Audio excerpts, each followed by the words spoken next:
उरुज आप आ गए? खैरियत तो है? हाँ, कोई मसला हुआ है क्या? अभी तो आप गए थे, इतनी जल्दी आ गए? हाँ दसबिना, जल्दी आ गया।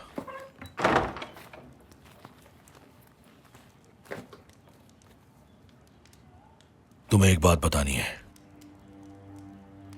सफर पर रवाना होना है मुझे। कैसा सफर? अभी तो सफर से लौटे। हाँ, कब रवाना होना है आपको सफर पे?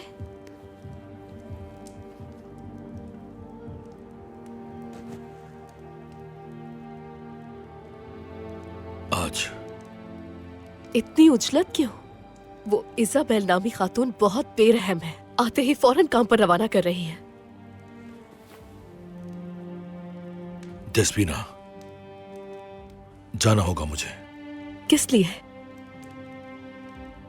क्या आप इनकार नहीं कर सकते थे उस इजाबेल नामी खातून को? बताएं मुझे। नहीं, ऐसा नहीं है। बात कुछ और है। उरुज, क्या आप मुझसे कुछ छुपाने की कोशिश कर रहे हैं?